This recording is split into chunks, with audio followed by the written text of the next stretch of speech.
এক সাকাফি আর এক আনসারি। শুনছেন? বলতে হবে তো, এক সাকাফি আর এক আনসারি, দুইজনের ভিতরে রাসূল ভ্রাতৃত্বের বন্ধন জুড়ে দিয়েছেন। সুবহানাল্লাহ। আর সত্যি সত্যি দুজন ভাই ভাইয়ের মতো থাকে। আনসারি সাকাফিকে তারা সাকাফি ব্যতীত থাকতে পারে না, সাকাফি ও আনসারি ব্যতীত থাকতে পারে না। আর একটু মন খুলে বলেন, হঠাৎ রাসূল যুদ্ধে যাবেন, তা দুজনারই দাবি হলো দুজনেই রাসূলের সাথে যুদ্ধে যাবে,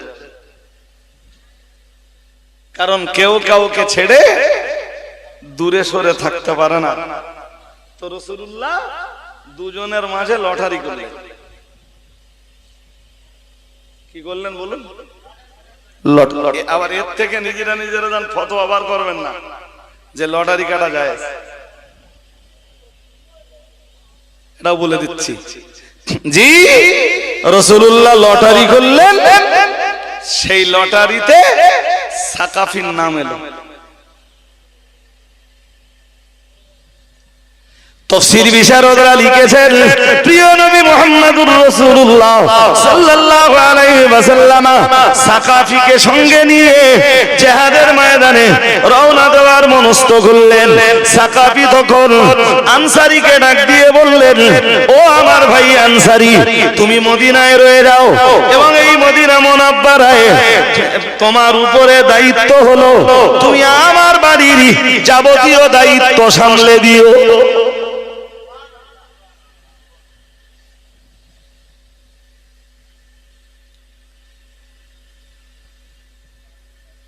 এক সাহাবী রাসূলকে জিজ্ঞাসছিলেন, বলছিলেন, হুজুর সবচেয়ে বড় পাপ কোনটা? শুনছেন নাকি? নবীজি বললেন, সবচেয়ে বড় পাপ শিরক করা। সাহাবী আবার জিজ্ঞালেন, হুজুর তারপর? রাসূল বললেন, আন তাকতুলা ওয়ালাদাকা। নবীজি বললেন, তোমার দ্বারাতে তোমার সন্তান হত্যা, মাখাফাতা আইয়াতামা মাকা, এই ভয়ে যে তোমার সন্তান তোমার সঙ্গে খাবে। শুনছেন নাকি? আমি এই কথাটা না বলে ওই কথাটা বোঝাতে পারছি না। সাহাবী জিজ্ঞেস করলেন, হুজুর কোন পাপ সবচেয়ে বড়? রাসূল বললেন, সবচেয়ে বড় পাপ আন তাজআলা লিল্লাহি নিদ্দান ওয়া হুয়া খালাকাক। এক কথায় বলেছি শিরক করা, দুই নম্বরে বলেছি সন্তান আপনার সাথে খাবে এই ভয়ে সন্তান হত্যা করা। সাহাবী আবার বললেন, সুম্মা আই, হুজুর তারপরে কোন পাপটা বড়?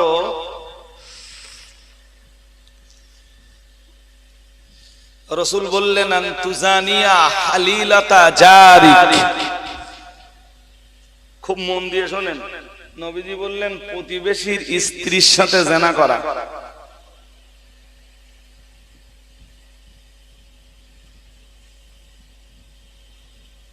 আওয়াজ কি সব জায়গায় পৌঁছেছে? কি বলেছি বলুন দিন? প্রতিবেশীর স্ত্রীর সাথে জিনা করা। আচ্ছা, এই এক কথায় তো রাসূল বলতে পারতেন যে জিনা করা, তারপরের পাপ জিনা করা। প্রতিবেশীর কথা রাসূল বললেন কেন?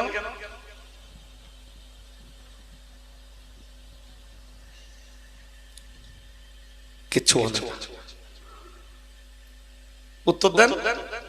প্রতিবেশীর কথা রাসূল এজন্যই বললেন, আপনি যখন ধরুন এক সপ্তাহ 15 দিনের জন্য কোথাও চলে গেছেন, সফরে হোক, কোন কাজে হোক, হজে হোক, উমরায় হোক, জি, বা অন্য কোন সমস্যা সমাধানের জন্য হোক, এক সপ্তাহ 10 দিন 15 দিন 20 দিন 40 দিনের জন্য চলে গেছেন, তো আপনার প্রতিবেশীর প্রতি তো একটা আস্থা আছে আপনার, যে আপনার পরিবার যদি বিপদে পড়ে তো আপনার প্রতিবেশী যে কি করবে?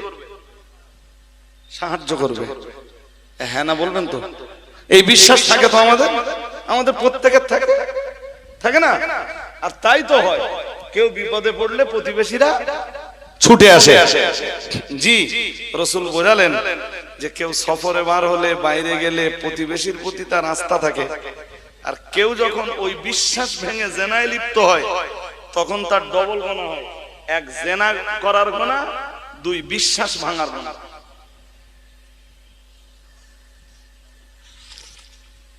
বুঝতে অসুবিধা হচ্ছে নাকি?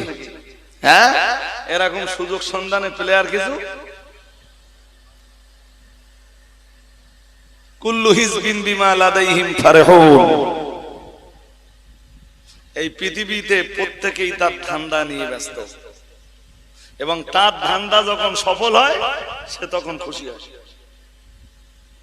চোরে চুরি করতে পারলে খুশি।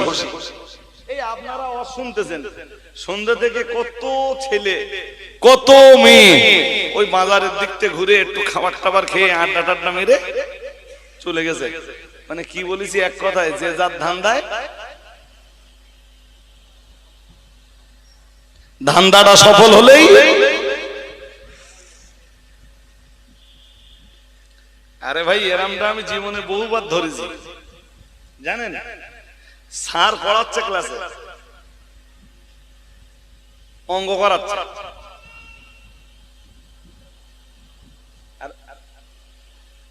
ছেলে বা মেয়েটা পিছনের দিকে বসে প্রেমপত্র লিখতেছে, লাভ লেটার। স্যার কি ভাবতেছে? আরে স্যারের থেকে অনেক দূরে। স্যার কি ভাবতেছে? অঙ্ক করতেছে। ও কি করতেছে? কুল্লু হিজবিন বিমা লাদাইহিম ফারহুন। যে যে ধান্দায় থাকে তার ধান্দাটা সফল হলেই সে খুশি। ও তো স্কুলে লেখাপড়ার জন্য আসেনি, বলো ওর ধান্দা কি?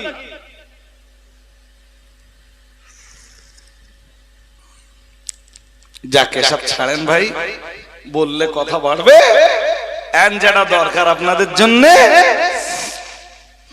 কি বলেছিলাম? ও আনসারী সাকাফি, মনে আছে? রাসূল সাকাফিকে নিয়ে চলে গেছেন, আনসারীর ঘাড়ে দায়িত্ব পড়েছে, দায়িত্ব দিয়ে গেছেন। তার পরিবারের দায়িত্ব আনসারীর উপরে। হ্যাঁ, সাকাফির স্ত্রী একদিন গোসল করে চুলের পানি ঝাড়ছে, কি চুল শুকাচ্ছে। এই দৃশ্যটা আনসারীর চোখে পড়েছে, সাকাফির স্ত্রী তা জানে না।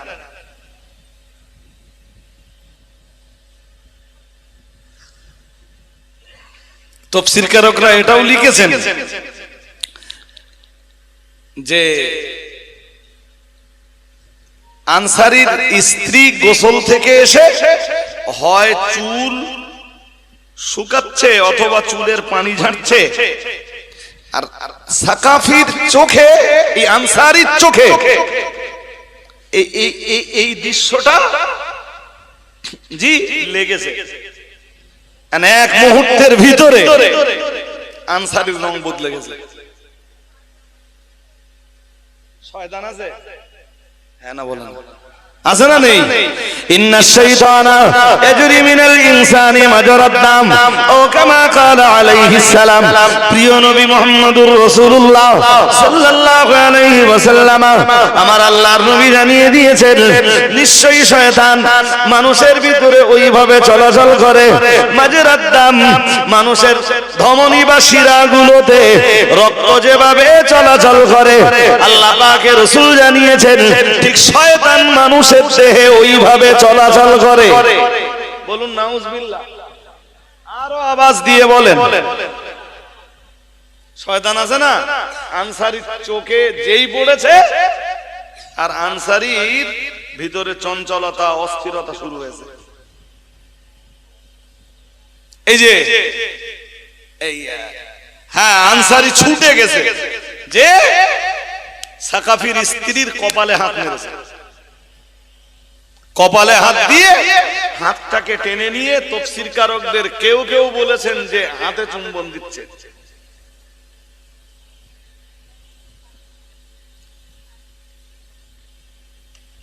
সাকাফির স্ত্রী তখন বলছে, ইত্তাকিল্লাহ ইয়া আব্দুল্লাহ, হে আল্লাহর বান্দা, আল্লাহকে ভয় করো। খুনতা আমানাতাক, তুমি আমানাতের খেয়ানত করেছো, তুমি আমানাতের খেয়ানত করছো। ওই যে বলেছি প্রতিবেশীর স্ত্রীর সাথে জেনা করা, মনে আছে নাকি? আছে। তুমি আমানাতের খেয়ানত করছো।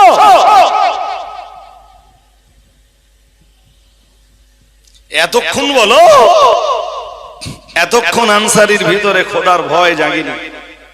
যেই বলেছে মহিলা, ইত্তাকিল্লাহ ইয়া আব্দুল্লাহ, হে আল্লাহর বান্দা, আল্লাহকে ভয় করো, ব্যাস ভিতরে কম্পন শুরু হয়েছে। আমিনা রাসূলের কাছে বায়াত, আমিনা রাসূলের হাতে হাত রাখি, আমিনা রাসূলের হাতে হাত রেখে কালেমা পড়েছি। এই নির্লজ্জতা, এটা তো আমার জন্য শোভনীয় নয়।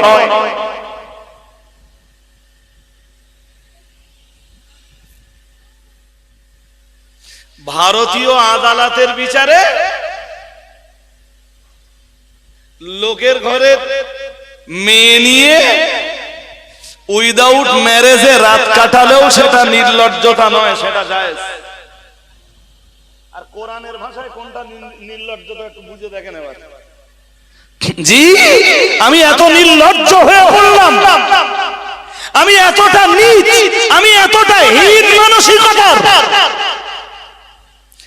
আমার যে সাকাফি ভাই তার পরিবারের দায়িত্ব দিয়ে গেলেন, আমি তার কপালে হাত দিলাম, তার স্ত্রী, তার স্ত্রীকেও দেখভাল করার জায়গায় আমি আমার সাকাফি ভাইয়ের আমানতকে খেয়ানত করতে যাচ্ছিলাম। আমি এতটাই অসভ্য, অসভ্যতার এত নিম্নে নেমে গেছি, কাঁদতে লাগা। লোকালিটিতে থাকলে হবে না। ও বাবাজিরা ভাইরা, আনসারী সিদ্ধান্ত নিলেন পাহাড়ি এলাকায় চলে যাব, পাহাড়ে চলে যাব, সাজদায় পড়ে যাব, আল্লাহর কাছে চোখের পানি ফেলতে লাগবো। ও বাবাজিরা ভাইরা, গভীর ভাবে বুঝবার ব্যাপার। আনসারী সাহাবী পাহাড়ে চলে গেলেন, সাজদায় পড়ে আল্লাহর কাছে কাঁদতে লাগলেন, আল্লাহ তুমি আমায় মাফ করে দাও, তুমি আমায় ক্ষমা করে দাও। আল্লাহ আমি এত নিচে কেন নেমে পড়লাম, আল্লাহ আমি এত নিচ মানসিকতার পরিচয় কেন দিলাম, এই অভব্যতা, এই অসভ্যতার সাথে আমি কেন জড়িয়ে পড়লাম, আল্লাহ তুমি আমায় মাফ করে দাও। আনসারী চোখ দিয়ে টপ টপ টপ টপ করে পানি গড়িয়ে পড়ে। ও বাবাজিরা ভাইরা, আনসারী তবুও কান্না বন্ধ করেন না। ওদিকে ততদিনে প্রিয় নবী, ততক্ষণে মুহাম্মদুর রাসূলুল্লাহ সাল্লাল্লাহু আলাইহি ওয়াসাল্লাম জিহাদের ময়দান থেকে ফিরে এসেছেন, সাকাফিও ফিরে এসেছে। ও বাবাজিরা ভাইরা, সাকাফি তার বাড়িতে গেছে, মানে তার বাড়িতে তার পরিবারের সঙ্গে দিদার হয়েছে, কিন্তু না না না না না, তার মহব্বতের ভাই আনসারীর সঙ্গে দিদার হয় না। কোথায় আমার আনসারী ভাই? মদিনার অলিতে গলিতে আনসারী ভাইয়ের সন্ধান পাওয়া যায় না। মদিনার রাজপথে আনসারী ভাইয়ের কোন সন্ধান পাওয়া যায় না। চলতে চলতে চলতে চলতে ওই সাকাফি পাহাড়িয়া এলাকায় যখন এলেন, কান্নার আওয়াজ ভেসে আসে। ওই বোধহয় আমার আনসারী ভাইয়ের কান্নার আওয়াজ। ও বাবাজিরা ভাইরা, চলতে চলতে চলতে চলতে সাকাফিও আনসারীর কাছে চলে গেলেন।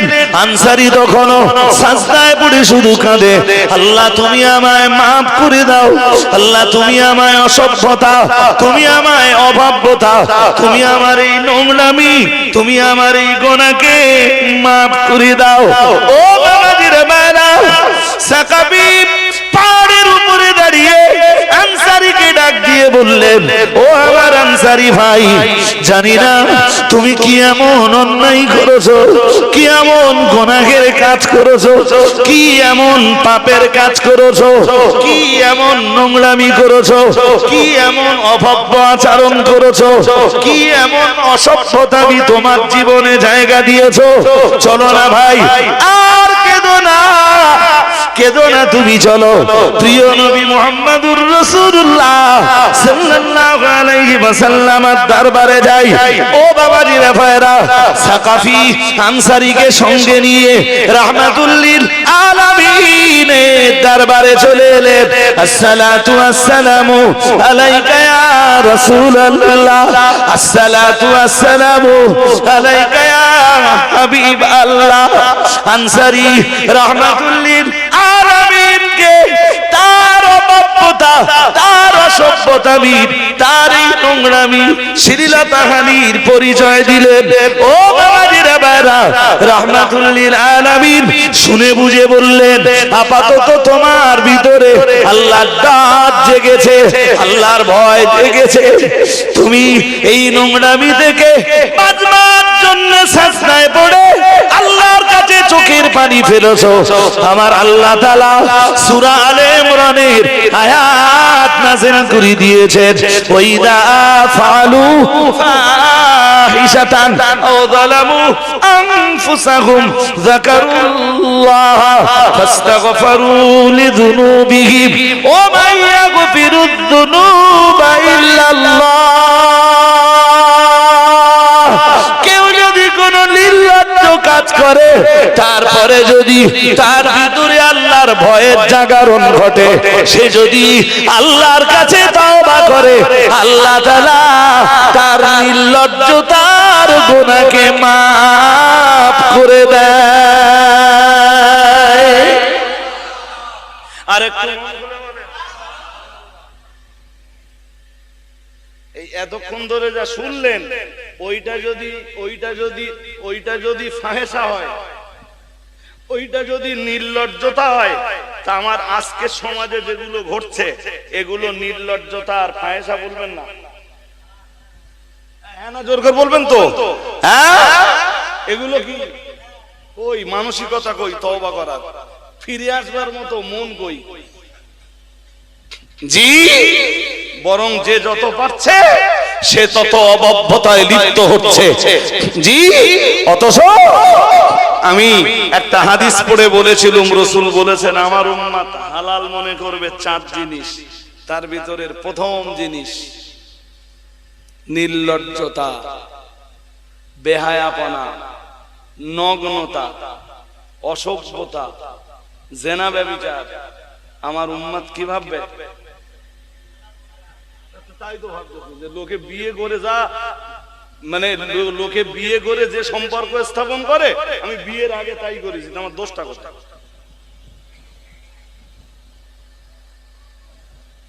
এ কি আর অপরাধ বোধ করতেছে না? আরে ভাবতেছে যা করেছি বেশ করেছি। আদালতে গেল, আদালত বলতে ঠিক করেছ তো।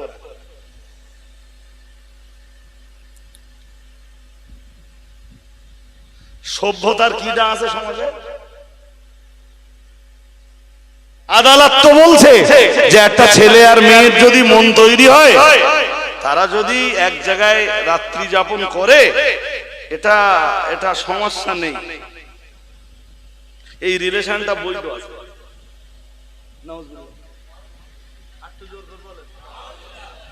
ইসলামেও বৈধ আছে, জোর করে বরং ইসলামে ফাহেসার বিরুদ্ধে প্রচুর আয়াত আছে, কোরআনের বহু আয়াত আছে ফাহেসার এগেইনস্টে, রাসূলের বহু হাদিস আছে। হাজিরিন মাজলিস মনে রাখুন, বলতে বলতে আমি তো সুনান ইবনে মাজার ছোট্ট একটা হাদিস শোনাচ্ছিলাম। সেই হাদিসটা শোনাতে শোনাতে মুহাম্মদুর রাসূলুল্লাহ সাল্লাল্লাহু আলাইহি ওয়াসাল্লাম একদিন মুহাজির সাহাবীদেরকে একটা হাদিস শোনাচ্ছিলেন।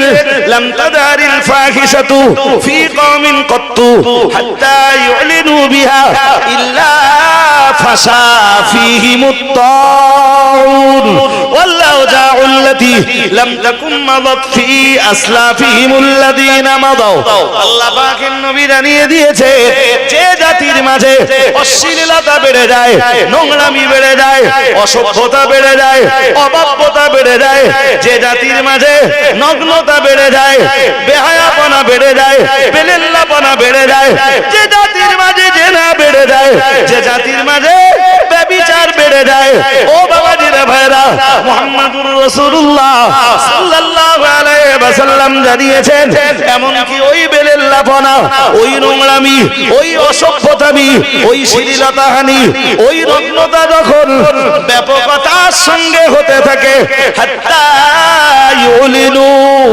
বিহা, আল্লাহ পাকের রাসূল জানিয়েছেন, এবং ওটা যখন প্রকাশ্যভাবে হতে থাকে, আল্লাহ পাকের নবী জানিয়েছেন, ও সাহাবীরা মনে রাখো, ও মুহাজির সাহাবীরা মনে রাখো, ও উম্মতিরা মনে রাখো, আমি আল্লাহ পাকের রাসূল বলছি, ইল্লা ফাশা ফীহিমুত তাউন, আল্লাহ পাকের রাসূল জানিয়েছে ওই সমাজের মাটিতে আল্লাহ তখন প্লেগ রোগের মতো মহামারী চাপিয়ে দেয়।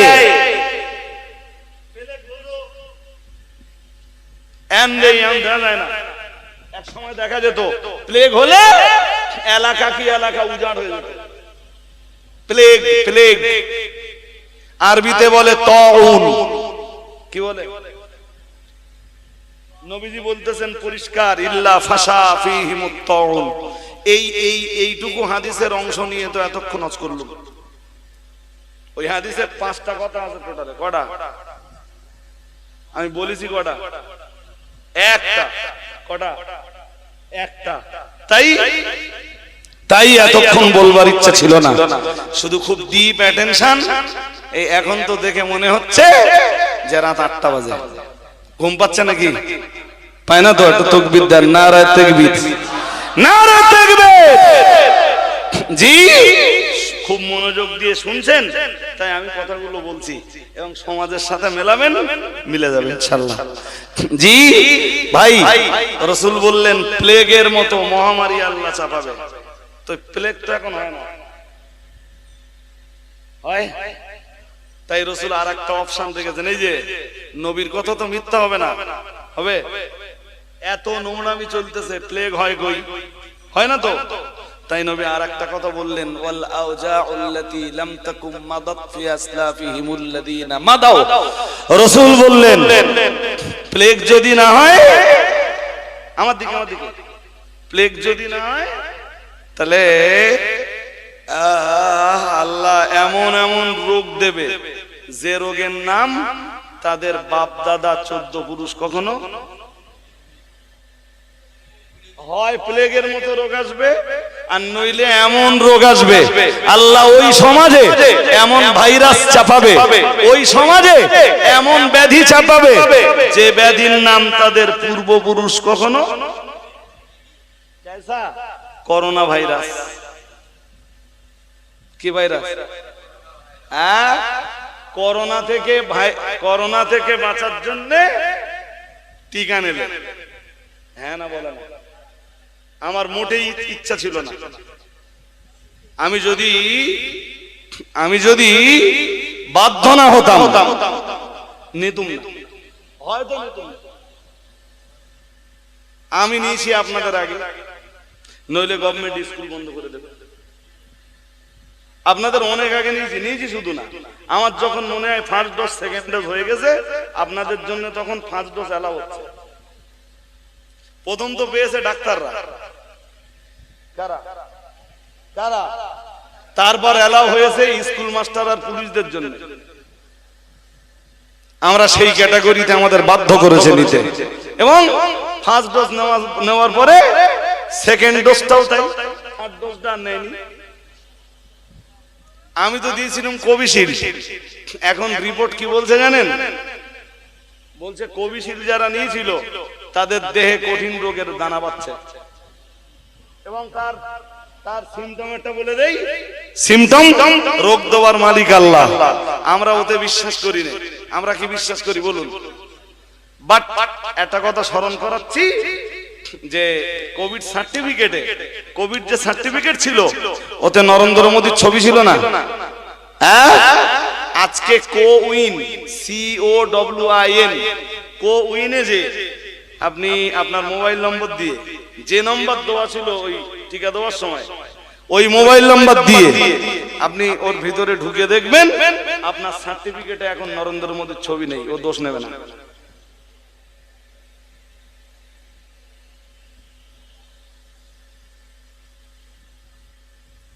শুনছেন নাকি? আমি কালকে কারো ছবি আর এখন নেই ওতে, ও দোষ নেবে না। দোষ কি যে দেশে সে তো আল্লাহই জানে, আমরা কিছু জানি? হ্যাঁ না বলে না? কিচ্ছু জানি আমরা? কিচ্ছু জানি না। জি, কোভিশিল্ডের কি ক্ষমতা আছে করোনা থেকে মানুষকে রক্ষা করবে? কথা বলে না? পারবে পারবে পারবে?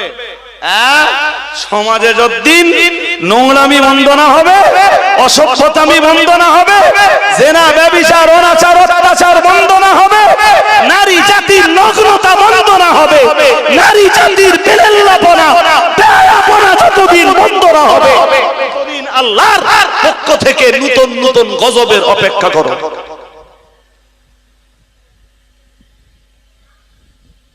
আর নরেন্দ্র মোদী, তুমি শুধু চেষ্টা চালিয়ে যাও, কোভিশিল্ডের মতো আবার কত ভ্যাকসিন তোমার আবিষ্কার করতে হবে, তার ঠিক ঠিকানা নেই। তুমি যখন চাচ্ছ যে ক্ষমতাতে যাবা না, তাহলে এখনো তোমার অনেক কিছু জাতির জন্য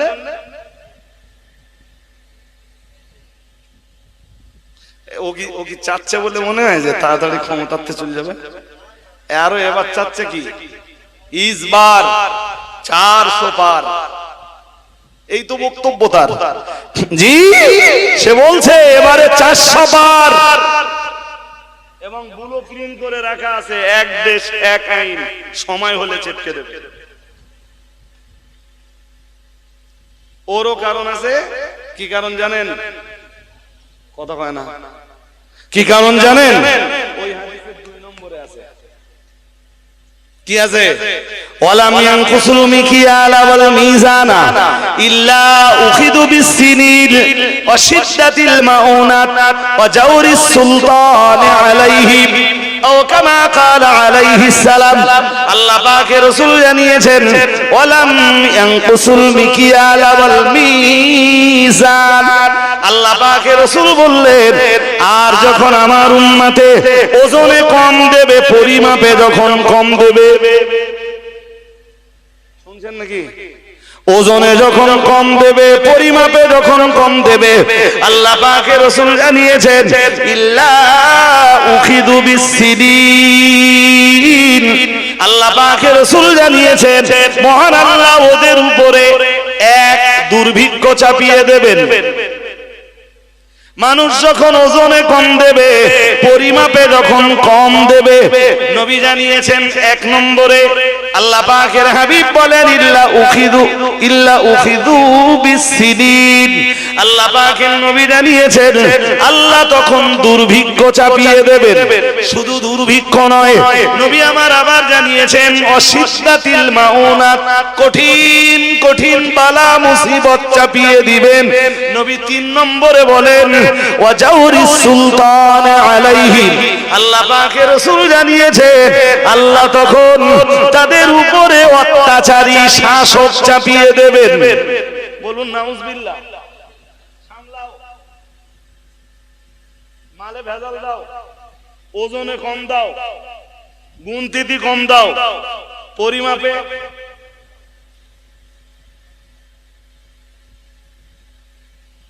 কচু চাষ করে দে, করে একটা লোক বাড়ি কচু নিতে এসে 1 কেজি পুড়তেস না, তো ওই সার গাদার দিকে একটা কচুর এইটু পড়েছিল, ওইটা তুলে এনে 1 কেজি পুড়ে গেতেছে।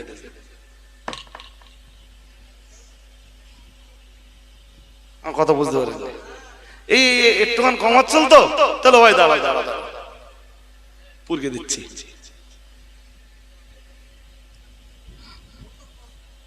যেখানে যাবেন সব জায়গায় কম, নেওয়ার সময় সব সময় কি করছে?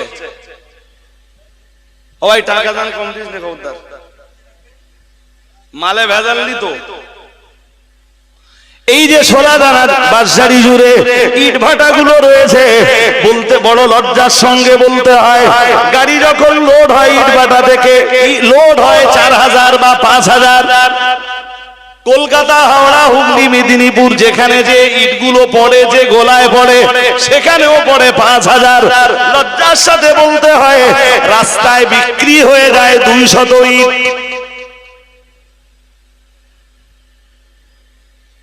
ভাটা থেকে যখন গাড়িতে লোড দেওয়া হয়েছে, তখন গাড়িতে তোলা হয়েছে 4000। গোলায় যে পড়েছে আবার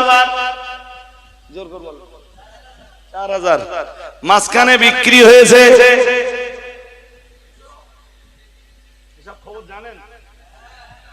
আমরা কুড়ি মাথায় দেই বলে কিছু জানি না, বলেন। হ্যাঁ, কয়লায় চুরি আছে জানেন? যাকে আল্লাহ বুঝবার ক্ষমতা দান করুক। তবে নবী বলো এই পাপের কারণে পরপর 3 শাস্তির কথা বলেছেন। এই যে প্রথম শাস্তি ইল্লা উখিদু বিসসিনিন, নবীজি বলেন দুর্ভিক্ষ। শুনছেন নাকি? প্রথম কি? দুর্ভিক্ষ। দুইতে রাসূল বললেন, 2 নম্বরে রাসূলুল্লাহ বললেন অশিদ্দাতিল মাউনা, কঠিন কঠিন মুসিবত।